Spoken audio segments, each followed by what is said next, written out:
الحمد لله رب العالمين والصلاة والسلام على أشرف الأنبياء والمرسلين محمد وعلى آله وأصحابه وأزواجه وذرياته وأهل بيته وأتباعه أجمعين. أما بعد، قال الله تبارك وتعالى: أعوذ بالله من الشيطان الرجيم، بسم الله الرحمن الرحيم. محمد رسول الله والذين معه أشداء على الكفار رحماء بينهم تراهم ركعا سجدا يبتغون فضلا من الله ورضوانا سيماهم في وجوههم من أثر السجود ذلك مثلهم في التوراة ومثلهم في الإنجيل كزرع أخرج شطأه فآزره فاستغلظ فاستوى على سوقه يعجب الزراع ليغيظ بهم الكفار وعد الله الذين آمنوا وعملوا الصالحات منهم مغفرة وأجرا عظيما. صدق الله العظيم. اللهم صل على سيدنا محمد وعلى آل سيدنا محمد وبارك وسلم. اللهم صل على سيدنا محمد وعلى آل سيدنا محمد وبارك وسلم. اللهم صل على سيدنا محمد وعلى آل سيدنا محمد وبارك وسلم. محترم حاضرین کرام، سامعین اعظام،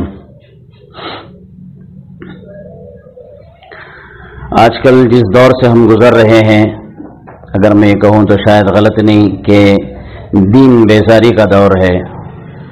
چاروں طرف نئے نئے فتنے جنم لے رہے ہیں، اور خصوصاً ساری دنیا کے اندر اس وقت جو محنت بہت ہی زور و شور سے چل رہی ہے وہ اسلام اور مسلمانوں کو دبانے اور ان کو بدنام کرنے کی طرح طرح کی سازشیں رچی جا رہی ہیں.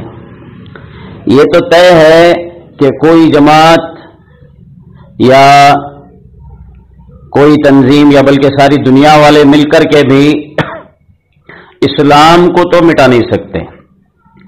اللہ تعالیٰ نے اسلام کے اندر ایک ایسی لچک رکھی ہے کہ جتنا اس کو دبائیں گے اتنا ہی وہ نکھر کر کے سامنے آئے گا. ہاں، یہ ضرور ہو سکتا ہے کہ مسلمانوں کے اپنے اخلاقی گراوٹ کی وجہ سے، اعمالی کمزوری کی وجہ سے، اعتقادی کمزوری کی وجہ سے دنیا کے اندر مسلمان پسپا ہو سکتے ہیں، تنزلی کا سبب بن سکتا ہے اور ہو رہا ہے. مسلمانوں کے دشمن یہود اور نصارہ ہمیشہ اس بات کی کوشش میں لگے رہتے ہیں کہ کسی بھی طرح مسلمانوں کو اور کچے ذہن کے لوگوں کو، جن کا عقیدہ مضبوط نہیں ہوتا، ان کے عقیدے کو کمزور کیا جائے اور اسلام کے ماننے والوں کو اسلام کی دعوت اور تبلیغ سے روکا جائے، اور اس کے لیے وہ ہر حربہ استعمال کرتے ہیں. اب مزید یہ کہ اس جال میں کچھ مسلمان بھی پھنس جاتے ہیں جو کلمہ گو ہوتے ہیں، اللہ کو ماننے والے، ایک اللہ کو ماننے والے، رسول کو ماننے والے، کلمہ پڑھنے والے، قرآن پڑھنے والے. یہ لوگ بھی کبھی کبھی یہود اور نصارہ کے جال میں پھنس جاتے ہیں، اور اس طریقے سے پھنستے ہیں کہ ان کی باتوں میں آ کر کے سادہ لوح مسلمان اپنا ایمان خراب کر بیٹھتے ہیں. اسلام جو ہم تک پہنچا ہے جناب محمد الرسول اللہ صلی اللہ علیہ وسلم کے ذریعے، حضور صلی اللہ علیہ وسلم پر جو وحی نازل ہوئی اللہ کی طرف سے، اور جو دین اللہ کا آپ نے پھیلایا، وہ دین جو ہم تک پہنچا اس کا سب سے اہم راستہ ہے، بلکہ ایک ہی واحد راستہ ہے، اور وہ ہے حضرات صحابہ کرام رضوان اللہ علیہم اجمعین. حضرات صحابہ کرام کے بغیر دنیا اسلام سے خالی ہے.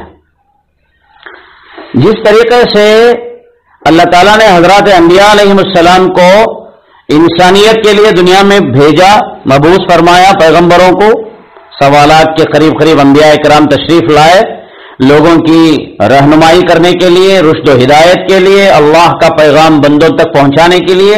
بالکل اسی طرح اللہ تعالیٰ ہی نے حضرات صحابہ کرام رضوان اللہ علیہم اجمعین کا بھی انتخاب فرمایا، جس کا خود جناب رسول اللہ صلی اللہ علیہ وسلم نے احادیث میں بیان فرمایا، جس کے تعلق سے کہ اللہ نے مجھے چنا اور میرے صحابہ کو بھی اللہ پاک نے چنا ہے۔ اور احادیث کے اندر رسول اللہ صلی اللہ علیہ وسلم فرماتے ہیں کہ صحابہ کرام کے ساتھ میں جو رشتے ہیں، خواہ وہ وزارت کا رشتہ ہو، خواہ وہ حضور صلی اللہ علیہ وسلم سے حسب و نسب کا رشتہ ہو، دامادی کا رشتہ ہو، سسرالی رشتہ ہو، یہ بھی اللہ تبارک و تعالی نے اپنی طرف سے منتخب فرمائے۔ اب دیکھیے حضرات صحابہ کرام رضوان اللہ علیہم اجمعین کی جو جماعت ہے، یہ حضور صلی اللہ علیہ وسلم کی نبوت کی عمر جو چھوٹی سی عمر ہے، 23 سال کا ایک عرصہ، اس کے اندر اللہ تبارک و تعالیٰ نے ان صحابہ کرام کو چنا۔ اور کون کون صحابی کہاں کہاں پیدا ہوئے؟ حضرت بلال حبشہ میں پیدا ہوئے، حضرت ابو ذر بنو غفار سے تعلق رکھنے والے، حضرت ابو بکر کہیں اور کے بنو تمیم کے، حضرت عمر فاروق بنو عدی کے، اس طریقے سے الگ الگ، حضرت عثمان غنی رضی اللہ عنہ بنو امیہ سے تعلق رکھنے والے، حضرت علی قریش کے، الگ الگ جگہوں سے اٹھایا حضرات صحابہ کرام رضوان اللہ علیہم اجمعین کو اللہ تعالیٰ نے اپنے پیغمبر جناب محمد الرسول اللہ صلی اللہ علیہ وسلم کے لیے ایک جماعت کو تیار کیا۔ اور یہ ایسی مقدس جماعت جس کے ذریعے سے اللہ تبارک و تعالیٰ نے اپنا دین دنیا میں پھیلایا۔ اگر یہ صحابہ کرام اس وقت نہ ہوتے، رسول اللہ صلی اللہ علیہ وسلم کے پاس نہ آتے اور حضور پر ایمان نہ لاتے، اور اس وقت اگر یہ جماعت دنیا میں نہ پھیلتی تو دنیا میں آج اللہ کو کوئی ماننے والا نہ ہوتا۔ اسلام کے پھیلنے کا سب سے بڑا سبب ہی وہ ہے، کیونکہ آج جتنے بھی ہیں لاکھوں کروڑوں اربوں خربوں مسلمان، کسی نے جناب محمد رسول اللہ صلی اللہ علیہ وسلم کو نہیں دیکھا، وہی اترتے ہوئے نہیں دیکھا۔ بے شک حضرات حجاج کرام غار حرا کو تو ضرور جاتے ہیں، پر حضرت جبرائیل کو اترتے ہوئے تو نہیں دیکھا، وہی کو تو اپنے کانوں سے نہیں سنا۔ وہ وہی کی آواز جو بھنبھناہٹ کی آواز آتی تھی، جو صحابہ کرام نے سنی تھی، اس آواز کو تو ہم میں سے کسی نے نہیں سنا، وہ صحابہ نے سنا۔ یہ وہ قرآن، یہ اللہ کا کلام مقدس کتاب جو ہمارے پاس میں آج موجود ہے، بین الدفتین، دو اٹوں کے درمیان میں، یہ صحابہ کرام ہی کی تو محنت کا صلہ ہے، ان کی محنتوں کا نتیجہ ہے۔ ورنہ جب حضرت جبرائیل امین قرآن کریم لے کر کے تشریف لاتے تھے حضور پاک صلی اللہ علیہ وسلم کے پاس، جب قرآن کریم نازل ہوتا تو صحابہ میں سے کچھ ایسے تھے کہ فوراً اسے یاد کر لیتے، کچھ جو ہے لکڑی پر لکھ لیتے تھے، کچھ ہڈی پر لکھ لیتے تھے، کچھ کہیں اور لکھا ہوا تھا۔ یہ طریقہ تھا۔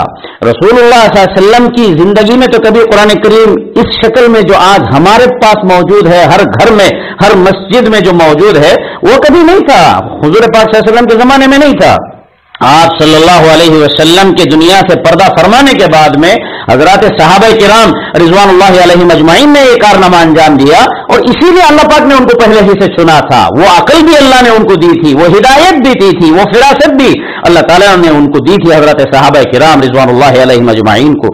انہوں نے ہی تو دیکھا تھا حضور صلی اللہ علیہ وسلم کو نماز پڑھتے ہوئے دیکھا تھا، وضو کرتے ہوئے دیکھا تھا، کھانا کھاتے ہوئے دیکھا تھا، چلتے ہوئے دیکھا تھا، لباس پہنتے ہوئے دیکھا تھا، معاملہ کرتے ہوئے دیکھا تھا، قرض لیتے دیتے دیکھا تھا، ہر کام اپنی آنکھوں سے دیکھا تھا۔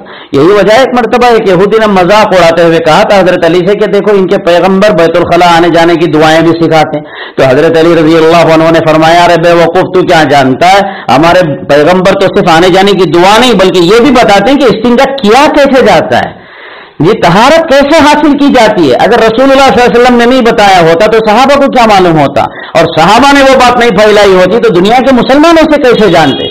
یہ صحابہ ہی کا تو صدقہ ہے کہ آج ہم نماز پڑھتے ہیں، آج ہم مسلمان ہیں، ہم روزہ رکھتے ہیں، رمضان آتا ہے کارڈ چھپ جاتے ہیں، اس میں سحری کا وقت ہوتا ہے، افطاری کا وقت ہوتا ہے، ہم روزے رکھتے ہیں، الحمدللہ تراویح پڑھتے ہیں۔ یہ صحابہ ہی کا تو صدقہ ہے، انہوں نے ہی تو اسے شروع کیا۔ الحمدللہ لاکھوں کروڑوں مدارس اور اس میں اربوں خربوں بچے جو ہے ہر سال قرآن کریم اپنے سینے میں یاد کر کے نکلتے ہیں مدارس سے باہر، یہ حضرات صحابہ اکرام ہی کا تو صلہ ہے۔